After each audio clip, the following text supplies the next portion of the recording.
और हमारे साथ शेखर भी बने हुए हैं जो एक वकील है। दर्शक भी जानना चाहते हैं कि आज क्या कुछ संभावना है। शेखर, एक लीगल एक्सपर्ट होने के नाते आपको क्या लगता है? देखिए, मुझे लगता है कि कभी भी अगर हम कंपेयर करते हैं भारत और पाकिस्तान को, तो हम यही देखते हैं कि लीगल सिस्टम कैसा है अपने अपने कंट्री में।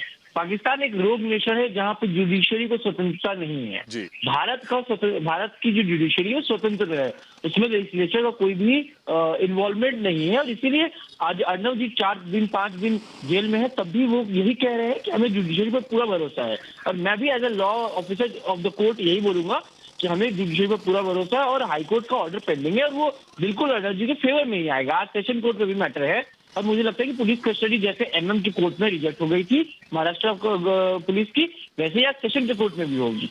दूसरा उदाहरण मैं दूंगा पाकिस्तान के चाइना का। चाइना और भारत में क्या अंतर है?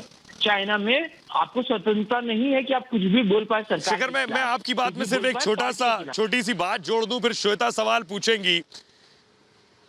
शेखर, मेरा ये कहना है कि आपने कहा कि पूरी संभावना लीगल एक्सपर्ट होने के नाते कि फेवरेबल जजमेंट होगा, फेवरेबल ऑर्डर होगा। ये आप किन पॉइंटर्स को या जो आर्ग्यूमेंट्स हुए उनमें से किन आर्ग्यूमेंट्स के आधार पर ये बात कह रहे हैं? देखिए, इसमें 2-3 बातें हैं। पहला तो है कि अभी सिर्फ इंटरिम मेजर की बात हो रही है हाईकोर्ट में, पूरा केस चलते रहेगा, ऐसा अर्नब जी के वकील ने कहा है।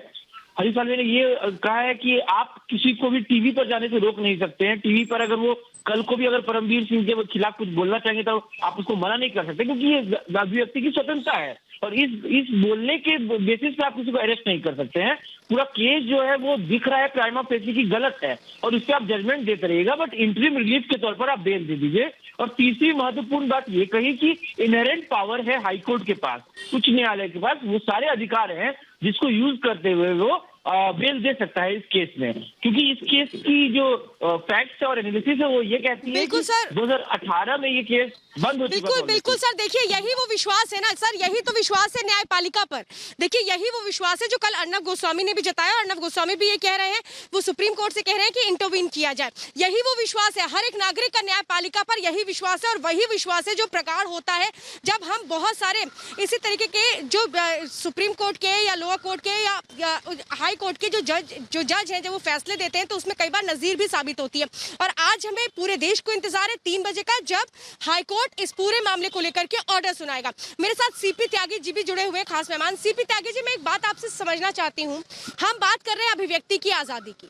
आपको याद होगा सर, मैं आपसे समझना चाहती हूँ, त्यागी जी आपसे समझना चाहती हूँ कि आपको याद होगा सर 2015 में अभिव्यक्ति की आजादी के नाम पर ही किस तरीके से अवार्ड वापस होने लगे, मोमबत्तियां जलने लगी, लेकिन आज वो कोई भी सामने नहीं आ रहे।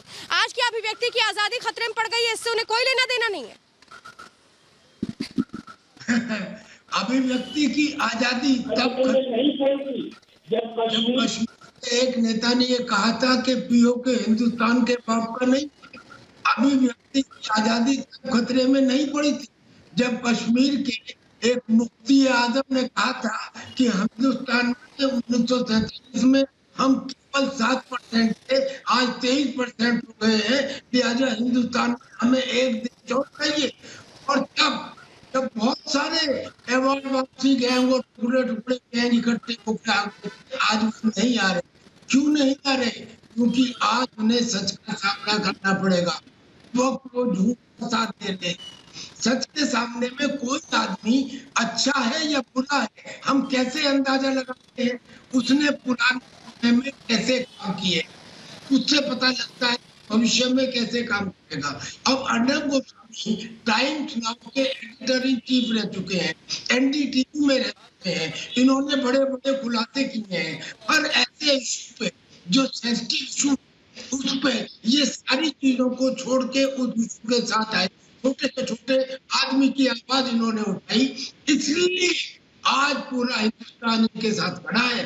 और आज मैं जो आपके सामने एक बात बताने जा रहा हूँ वो ये है कि हमने आज चीफ मिनिस्टर महाराष्ट्र को एक पत्र लिखा है, भेज दिया है।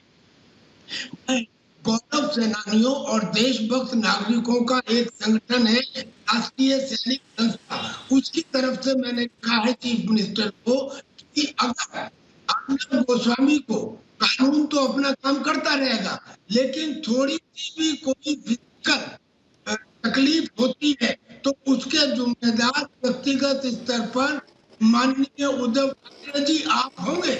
और ये हमने 108 उन नेशनल आइकन की तरफ करता है जो विभिन्न क्षेत्रों के देश के नेशनल आइकन से इस खत की कॉपी हम कराएंगे। मेरा अब कुल मिला के कहना यह है कि लॉ इट्स ओन, हम उसमें कोई दखलंदाजी नहीं करते, हम सबको न्यायपालिका पर विश्वास है। लेकिन जब तक न्यायपालिका का नतीजा आता है तब तक जो जानबूझकर कसदन बायस्ड उनके खिलाफ कार्रवाई की जा रही है, एक जेल से दूसरी जेल में उनका चिल्ला चिल्ला के ये कहना कि मुझे मेरी जान को खतरा है, कोई आदमी क्यों कहेगा? अगर कुछ खतरा नहीं हुआ तो क्यों कहेगा? और फिर उनका ये कहना कि बड़ी मदद करो, सुप्रीम